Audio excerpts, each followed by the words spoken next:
Hello everyone, welcome back to the podcast series of the Bandaranaike Academy for Leadership and Public Policy.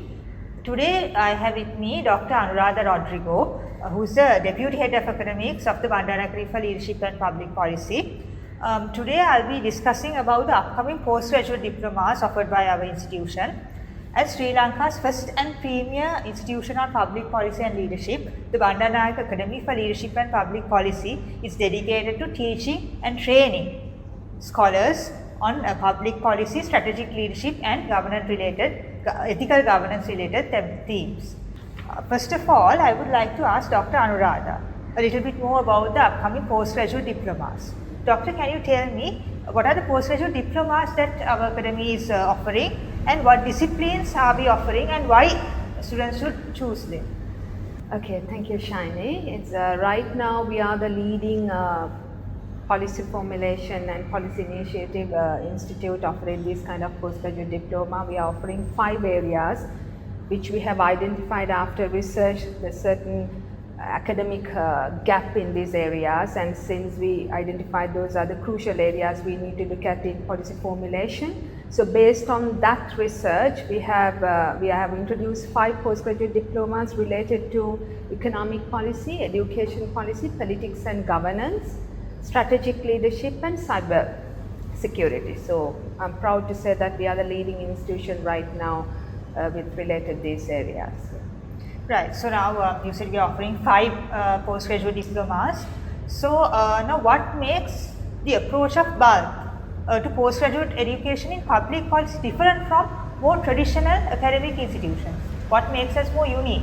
Yes, starting with the curriculum itself, it is a very distinct curriculum. As I mentioned earlier, that we have identified these 5 areas after research. So in which we realize that these 5 crucial areas has to be looked at in a different way, since it is not offered in elsewhere. So it is when you look at curriculum for each postgraduate diploma, it is sort of like carefully curated and planned and designed without even confining to theoretical and historical narratives, but also incorporating practical approaches and practical scenarios as well. At the same time, apart from the curriculum, since you said like why we are different to other institutions, I must emphasize, first is the curriculum.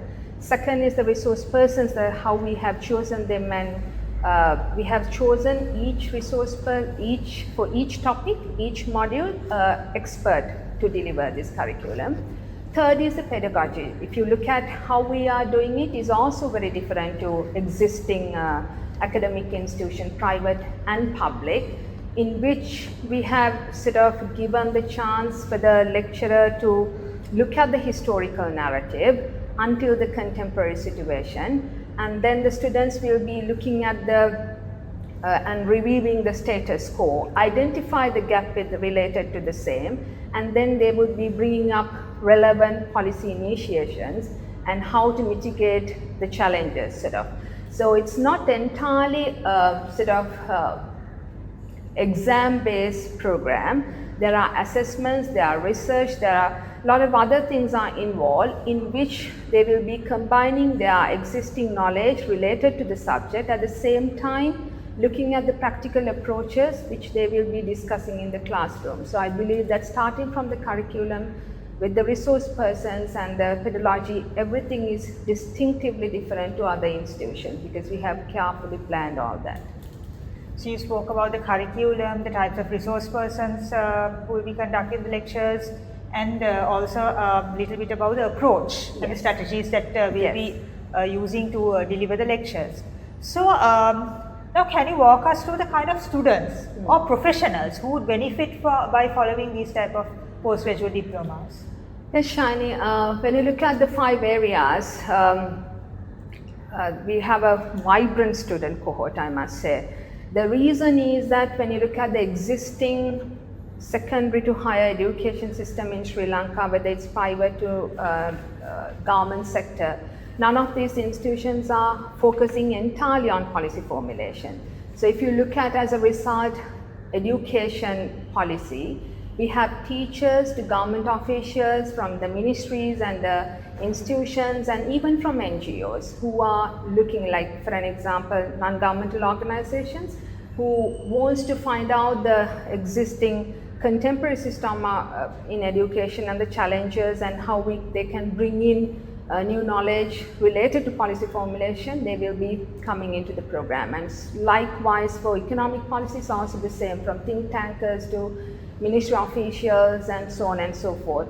Politics and governance is also the same. It's not only the government officials, civil servants and NGO sector and the politicians as well.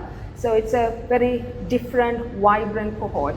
When it comes to strategic leadership, it's not entirely policy oriented program. It is where that we are sort of like giving them the adequate knowledge and skills to, construct the proper leaders, so we are focusing on middle managers to higher managers there. And likewise, yes, for all the programs we have very vibrant student cohort, as I mentioned earlier, from diverse disciplines. So that is also going to bring in, they are also going to bring in their different subjective experiences related to their knowledge and experience and exposure in the classroom while they are learning from the lecturer. So that is also going to make a difference, because our assessments are combining with those, not only what they learn, not only what the lecturers are bringing in related to practical approaches, and also what the students have got to bring into the same. So it's a combination of all that. Right. So you mentioned that we have a panel of very well trained, very well experienced group of resource persons who will be conducting the lectures. So can you emphasize a little bit more and give a broader overview of the types of resource persons who will be teaching in these courses? Yes, Shiny, it's like they are not only academic experts, but also who has had enough experience in the practical scenarios as well. So who had worked in the field as well as in the academic institution. So we are combining, it's therefore, because otherwise you can't talk about policy related situations. So they will be bringing their academic knowledge, theoretical knowledge, along with their practical approaches and practical experiences as well. So they all are not from the state university sector, but also they are they are a combination from the state university to non-state university and the private sector. So who has worked in private sector with this practical, where they have encountered certain challenges related to these areas, economic, education and so on and so forth. So they will be bringing in their practical scenarios and challenges into the classroom as a result. Yes.